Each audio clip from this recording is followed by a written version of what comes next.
No, no. Will you have some opposition? Yes. Will I make a lot of mistakes? Yes. Will I get hurt? Yes. Yes. See, a lot of people won't try anything different in life because they don't want to get hurt. Someone said we have two primary choices in life.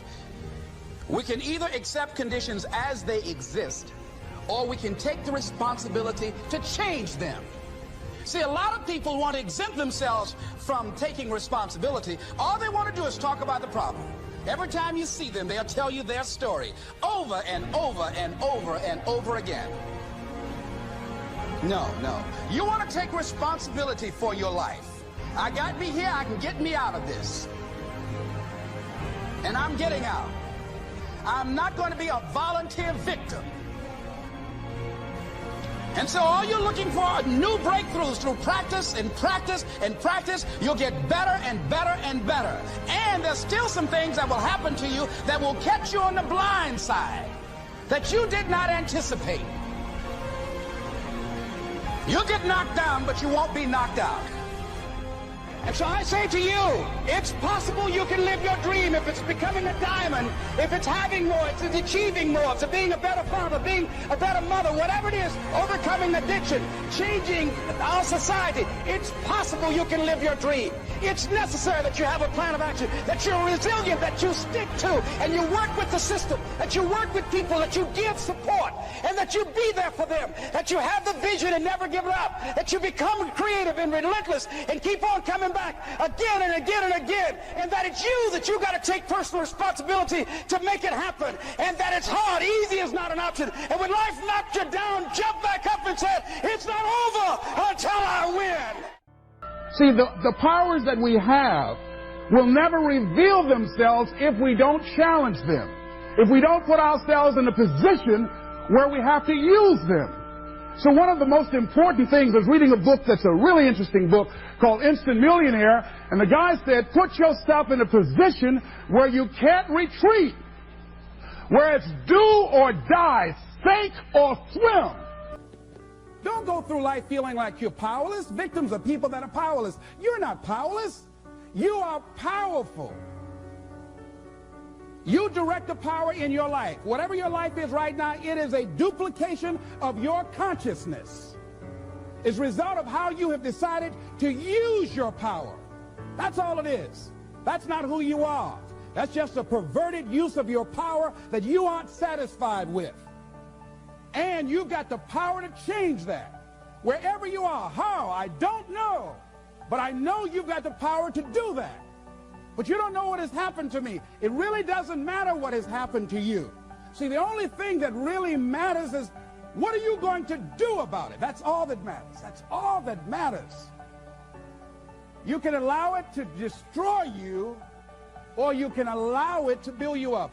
We never get to a level where we feel that there's nothing else for us to do, that we've achieved a certain number of goals and we figure that we're through. No, no. You don't want to stay there and celebrate too long like a lot of people do. When they do something they consider outstanding, they go around talking about what they used to do. See, let me tell you, I used to do this and I used to do that. Excuse me, used to be's don't make no honey. What are you doing now? You're still here breathing. That means you've got some more to give. Doesn't matter how old you are, doesn't matter about where you are, doesn't matter about what you have, doesn't matter about what you've done. Life is about growing, it's about being productive, it's about stretching, it's about challenging yourself. So you start looking around and decide, hey, what else do I want to do? What got me here? It's a time for celebration, but also a time for reflection. What got me here? What worked? What did not work? What do I need to do to repeat so that I can get the same kind of results in other areas of my life?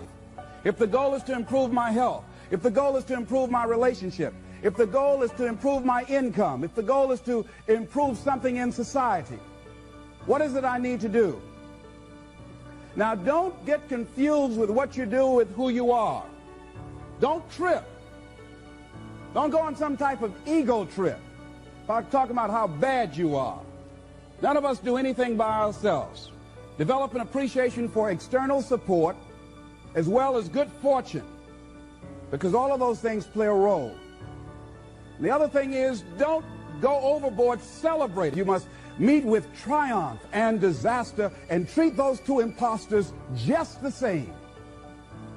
You look at it, hey, I did it. I feel good about that. Now you're moving on to the next thing. Things did not work out the way you wanted them to work out. You didn't produce the results you wanted to produce. Hey, miss that. Win some, you lose some. Next, moving right on. Don't confuse who you are with what you do. And make your mind fertile ground for the seeds of opportunity. Think if you want to experience a sense of fulfillment, you've got to have an open mind. Avoid people and situations that upset you. See, there's some people that know just how to push your button. They know just what to say. But I'm not going to expend any energy arguing with anybody. Life is too short, ladies and gentlemen, and unpredictable. I don't want to spend my time arguing with anybody, so I avoid situations that will get me upset. I don't argue with people. Draw the line, ladies and gentlemen. There are certain things that we just go through life just taking, and at some point, you just got to draw the line and just say enough is enough. You got to do that with yourself. One negative stroke is 16 times more powerful than a positive stroke. And if you have people around you who are not sensitive to who you are, and the people that can hurt you the most, ladies and gentlemen, are the people that you love. That you love. They're the ones that you're vulnerable to. They're the ones that can get to you. And if they're insensitive, I don't care who they are. See, if you don't draw the line with people, if you just let them run rampant in your life, and you let things happen to you that you don't feel good about, if you continue to allow it to happen, you won't feel good about yourself. Your image of yourself will erode. So you've got to draw the line. Why do people just go to a job where they're miserable, day in and day out? Why do people stay together and they're miserable, sleeping in separate rooms, or arguing, or the only thing they have in common is paying the bills? Don't talk, don't communicate, don't share anything together. Day in and day out, as short and unpredictable that life is, being mean to each other. Why do people do that? Known hells are preferable to strange heavens because it's familiar. See, life is rough, ladies and gentlemen. It's rough, and it's scary. It's scary growing. It's scary taking a chance. It's scary acting on your intuition, on your guts. It's scary. It's frightening. There are people that's tolerating things right now, and they're immobilized by fear. They can see the hammer coming, and they're afraid to even move because it's scary. To go against the dominant thinking of your family, friends, and those people you associate with every day is perhaps the most difficult act of courage you will ever perform. See, when you start growing, when you start changing the way you walk, the way you talk, the way you act, the way you respond to things, the way you use your time, when you start saying, no, I can't do that. Why? You're too busy. You don't have the time. No, I have my own agenda. So if people can put you on a guilt trip, they will. And use you and abuse you over and over and over again. You got to draw the line. You have to draw the line on them. Holding back. What are you waiting on? Ask yourself. What's the benefit of your waiting? What's the benefit of your not living your dream? What's the benefit of not listening to yourself? Oh, please, listen to yourself. You know the feelings. If you start listening to the feelings in your heart, and I'm doing it now more every day, I find that my feelings, I can trust them. Over a lifetime that eventually creates a life that we have total pride and joy knowing is our own. And I'm here to tell you that anything you focus on a consistent basis, you put 100% of yourself into and you try and improve daily on, you will improve. You will get better. The problem is most of us in life do not control the power of our mental focus. In fact, most of us focus on things like, well, gosh, how come my life isn't working? How come this always happens to me? And if you focus on that enough, that's exactly what you'll experience in life. Whatever we focus on consistently, we tend to manifest in our lives. Don't you already believe that? My hallucination is you already do, or you wouldn't have picked up a tape program like this. The key is getting ourselves to live by these factors. You know, most people in life major in minor things. That is, they're focused on how to make a living instead of how to design their life. You may be wondering what drove me to want to really study success in this level of depth. In fact, a lot of people say to me, Tony, how did you become so successful? Well, I'm complimented by the statement, but my response usually is the same thing that drives all of us to succeed. One of two experiences, either inspiration or desperation. For me, it was more desperation. I grew up in an environment I did not like, and it started back as far as high school for me. I remember looking around and being dissatisfied. And by the way, if you're dissatisfied with some area of your life right now, instead of being frustrated, get excited. Because I got to tell you something, until you get dissatisfied, you won't do anything to really make your life at another level.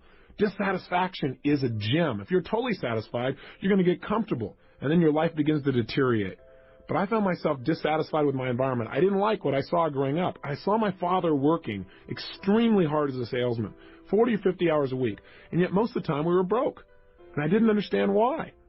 I remember what that did to him emotionally, and that drove enough pain inside of me that I thought to myself at that time, I don't want to ever have my family have to go through this, and I don't want to have to go through it myself ever again. I thought someday I'm going to master financial success so I can not only help myself but the people around me. And that was a driving force for my success in that area. I remember going to high school, and I was not a real popular kid, but I really loved people, and I loved being around them, and I wanted everybody to like me. And a lot of people did, but I wasn't the most popular kid in school. But, you know, I thought someday I'm going to meet the most popular kid in school, and I'm going to find out what makes him so popular. He's probably one of the nicest, most warm and genuine people you could ever meet. I remember the day I met this kid. He treated me like I was dirt. Like, how dare I enter his space? And I thought, how could somebody who's this rude be this successful and having people like him? And it made me want to study what makes people like other people. I remember looking around at people in relationships, people who've been married 5, 10, 15 years, who weren't just hanging out together. They still had that passion, that drive for each other. They really loved each other 100%. It's like they were newlyweds. I remember one day going to my mother and saying, how come this is my fourth father? I'm just curious. And she told me an explanation I didn't quite understand at the time. But I can tell you one thing, it motivated me to want to make relationships work. So out of all of these things, what happened for me in my mind is I said, look, I don't like the way my life is. I want to make it better. And so somewhere in my mind, I linked up that what I should do is study success. That if you want anything in life, you got to make it a study. If you want to be successful, you got to study it, not leave it to chance. If you want to be happy, you got to study happiness. If you want to be wealthy, you've got to study wealth. If you want to be healthy, you got to study health. You can't just hope that things will turn out okay. You can see what hoping does for most people. Most people don't have what they want, and they just keep hoping it'll change. The bottom line for me is I went out and started studying success like a madman. I believe that if you will immerse yourself and focus on anything, you're going to get good at it. And so I decided to get good at understanding how to make my life work. And I went out and read almost 700 books in the area of human development. Everything from your basic positive thinking to your more esoteric forms of change when I thought I was so sophisticated. The point is this. As I read all this material and I listened to tapes constantly, in my car, anytime I could, I tried to dump some good stuff into my mind. I went to seminar after seminar after seminar. Many of them were lousy, but my attitude was, hey, if I go to a seminar and all I get is one idea, it's worth my attending. Or if I go to a seminar and all it does is tell me what I already know, but I hear it another time, and now maybe by hearing it again, I actually now use it, which for a 19-year-old kid, for anyone, seems like a lot of money, seems like a lot of success. But something interesting happened. And the interesting thing that happened was I'd never had that level of success before. I'd never had that many people liking me and acknowledging me. I'd never had that much money. I'd never had that kind of experience. It was beyond my comfort zone. Now, I'm not talking about consciously now. See, consciously, I thought I wanted more and better and all these other kinds of things, but subconsciously, I believe that most of us have a subconscious idea of what we think we deserve. I mean, imagine it as if it's a thermostat attached to your brain. If we have a thermostat in this room and we set it at 68 degrees, and it's not hot enough in here, things aren't moving, it's not warm enough, and the temperature drops down to 62 degrees, what's going to happen? The heaters kick on. All of a sudden, what happens is anxiety. Your brain says, hey, we got to make it better than this. This isn't good enough for me. And sure enough, all of a sudden you get this push, this drive to change things. And that's what happens in life when it's not good enough, when your life does not represent right now what you think it should be like. What's interesting, though, that most people don't realize is it happens on the other side, too. What do I mean? I mean, if you set it at 68 degrees and all of a sudden things start going really well, hey, it starts heating up in here. We start cranking. And if it gets up around 72, 73 degrees, what happens in this room? The air conditioners kick on, and you begin to sabotage your own success, and you drop right back down to where you subconsciously think you deserve to be in your relationships and your economics and your level of acknowledgement. Does this make sense to you? It doesn't make sense intellectually, but it does make sense when you start studying how human beings behave. And that's what I did. I began to sabotage my own success. How? I started to not show up for key meetings. I started to treat people harshly who didn't deserve to be treated harshly at all. I started eating like I was going out of style. I was never into drugs or alcohol, but I used food like it was a drug. If I didn't like how I felt, well, I just eat something. I was going to change how I felt. But then I looked in the mirror and I was getting fatter and I felt worse, so I ate some more. And it just didn't work. I got caught up in this vicious circle, so much so that within 2.5 months, I gained 38 pounds. That is not easy to do. You have to eat tons of food and not move very much to pull that off, which I managed to do. The bottom line is this, though. As I began to sabotage, it didn't stop with me. It started to affect everyone around me. I fired almost everyone in my company. I only had about 3 employees left. And I'd fired them too, but every time I go there, you're fired, they go, I know, and they just keep on working, thinking sooner or later things would work out and I'd become sane. I went totally broke financially, and I moved into a little 400 square foot bachelor apartment in Venice, California. No kitchen, washing my dishes in the bathtub, waking up each morning with major goals, things like, what am I going to eat today, and what's going to happen to Luke and Laura on General Hospital.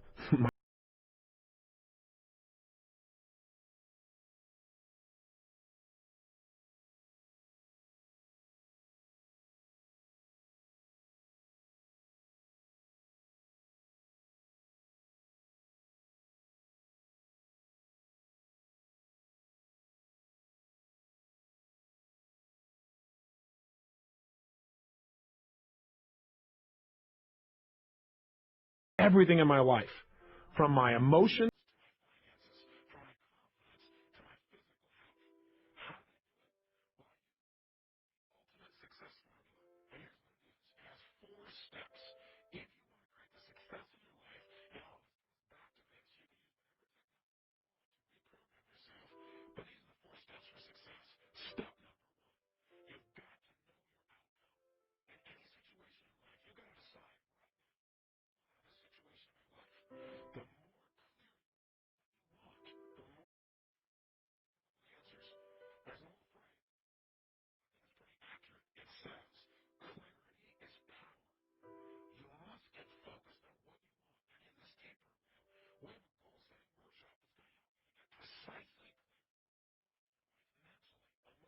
socially, spiritually.